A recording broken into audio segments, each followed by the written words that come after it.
Hey, it's Adams here on behalf of Apex Trader Funding, and I'm here today with Trader Jonathan. We had a chance to chat a little while ago. I don't think it's been very long. Kind of talking about the first payout, kind of the just getting into that first milestone. And since then, we've had some pretty erratic markets, and we've had some kind of just crazy things happen in the charts. So after that first payout, Jonathan, where do you stand? Where are you now? Well, now I'm happy to say that I'm up since the first payout. From that first payout, it just sparked something in me, and I've made over $80,000 with Apex. That's great. And it's unbelievable. Actually, I've withdrew over $40,000. Okay.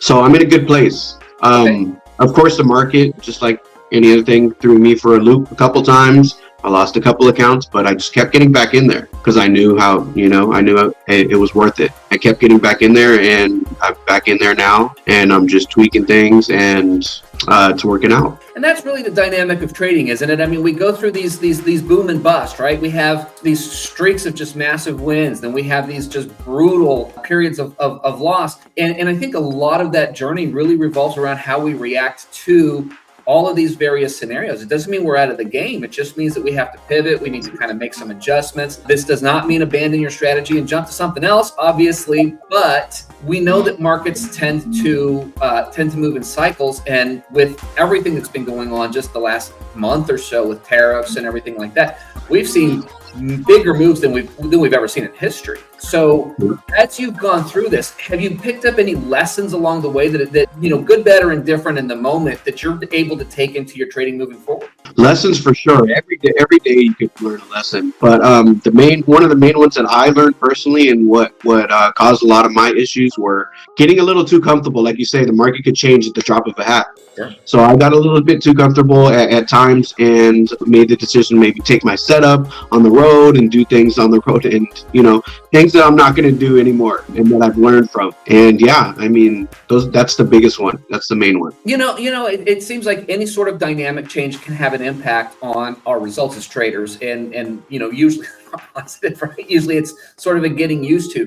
So you talk about taking it on the road, traveling. I mean, I know for a lot of traders, that's like a big draw, is that we have the opportunity to really do this from anywhere. Yet when we try, it creates a different dynamic. It creates a different scenario, and we've got to be prepared for that shift. I mean, is this something that you noticed? Would you continue trying this moving forward with some practice? Yeah, I'm always willing to try it, and it might work for some people, it might not work for others. It just all depends on the person. And me, I kind of think I've noticed that I kind of need the same atmosphere around me, the same, to just feel that same, I don't know whether it's confidence. And it could be because I'm a newer trader still. I still consider myself a newer trader. Right. I'm just almost 2 years in, and it could be because of that. But I'm always going to keep trying. I'm never going to stop. This is the beginning of the journey. It's not the end. Absolutely. And I love that mindset. I think that's truly what makes for successful traders. This is not an easy task. We've all been through so much in terms of just fighting, struggling, the emotions, the ups and downs, the roller coasters, the, blown accounts when we thought we were just, really, really on a roll. And when we hit a roll and we had no idea why or what brought it about. And that is, in fact, the roller coaster of trading. And when we start to throw in other things into the mix, we're piling that on top of an already pretty big hill. Yeah. It's not to say that it can't be done. I talk to tons and tons and tons of traders who, are like the epitome of the traveling trader. They're in one country to another from 1 month to the next, trading and funding that lifestyle. In fact, as a lot of people know, I'm planning on getting on the road and living out of an RV for probably about a year as we look for some land. And I'm going to be trading. I'm going to be doing these interviews. Right. I'm going to be doing Trader Bacon show from an RV. And I've got to remember that shift in dynamic will require some maybe smaller positions moving forward, just until my mind gets used to the different cycle. Right. Yeah. There's always a way to do it. I mean, it's for sure it's possible because I've done it.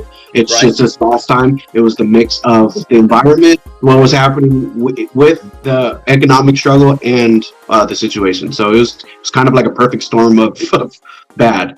And that's really the point. I mean, there are certain factors of our trading life that we can control, and there are certain factors that we can't. Right. And we have to know that this these factors that we can are always going to be just around the corner and in play. So we work on the factors we can control. We size down. We maybe get more accounts so that we can take smaller positions and continue to gain the same way that we were, whatever the case may be.